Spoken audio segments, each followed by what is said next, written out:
Apabila tiba musim cuti persekolahan, antara perkara yang paling menakutkan terutamanya pada kanak-kanak lelaki adalah bila disuruh berkhatan.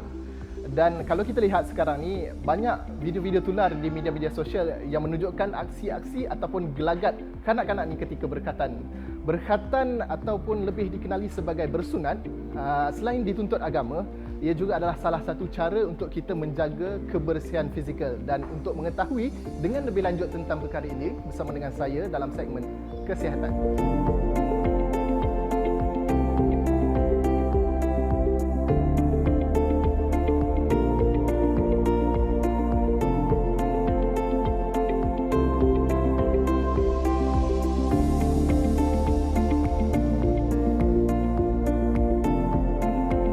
Assalamualaikum warahmatullahi wabarakatuh. Nama saya Dr. Saleh bin Abdul Aziz Muhammad Saleh bin Aziz. Saya pakar bedah Hospital Islam Al-Azhar.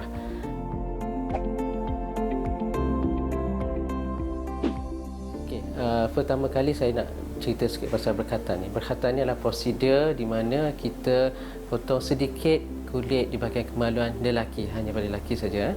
Jadi kenapa kena potong kulit ni? Disebabkan kulit ni yang kecil menyebabkan ada air kencing yang tertinggal di bahagian hadapan, menyebabkan dia bersolat tak suci. Jadi bila tak suci, solat dia tak sah. Jadi sebagai Islam kita kena bersuci. Jadi sebab tu digalakkan untuk kanak-kanak berkhatan untuk membersihkan kawasan di hadapan kemaluan ni.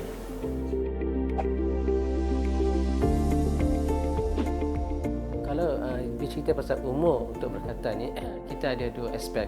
Satu aspek kesihatan, satu lagi aspek Islam. Dari segi aspek kesihatan, memang ada dalam artikel WHO menggalakkan berkhatan tu ketika baby kurang daripada 6 bulan. Kenapa? Sebab masa tu kulit di hadapan baru saja terbentuk dan dia mengelakkan komplikasi yang banyak berlaku lah.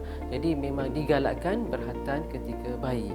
Dari segi Islam pula, kita boleh berkhatan daripada umur berapa pun tak kisah, tak ada limit. Cuma kita mengikut sunnah Rasulullah. Rasulullah buat umur 7 hari. Jadi eloklah kita ikut sunnah dia di mana kita buat baby. Tapi sebenarnya pada umur berapa pun tak kisah.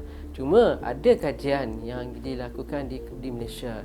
Pada umur 1 tahun hingga 5 tahun tak digalakkan berkhatan jika tiada penyakit, disebabkan komplikasi banyak berlaku ketika itu sebab anak-anak masih lasak lagi, masih tak faham. Jadi bila lepas berkhatan dia ada pendarahan, ada bengkak, jangkitan kuman. Jadi kalau tak ada penyakit, tunggu dulu sampai umur 7 tahun.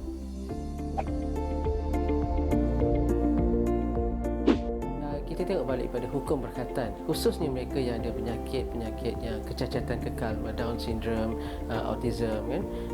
Kalau hukum bagi mereka tidak wajib sebab dia orang tak boleh sembahyang. Jadi atas budi bicara ibu bapa.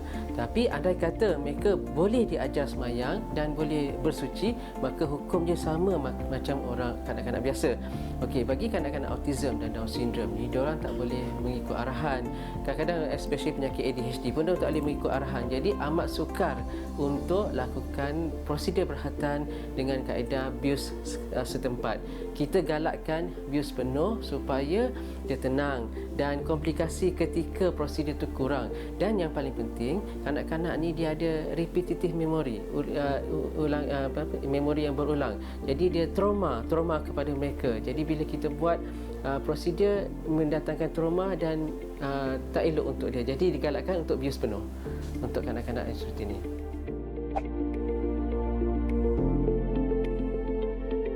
Okey, secara amnya kanak-kanak tu dianggap dalam Islam dipanggil memais. Bila tahap memais tu kita rasa dia dah bersedia untuk berkhatan.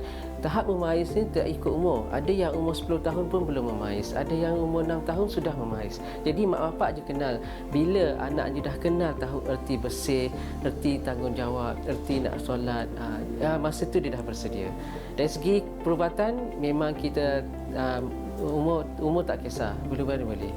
Memang ada efek, khususnya pada mental psikologi dia anggap trauma pada dia kan. Dia ingat bila jumpa doktor je sunat sakit, itu je dia akan ingat. Bila jumpa doktor sunat sakit dia akan lari. Jadi benda tu dia akan ingat sampai dia dewasa. Tak elok juga. Jadi eloklah ibu bapa beri persediaan awal khususnya pada psikologi, semangat, mental, spiritual, dan fahamkan apa itu kebersihan, tanggungjawab untuk solat, tanggungjawab meninggalkan apa jadi kalau meninggalkan solat. Itu yang paling penting daripada prosedur berkatan itu sendiri.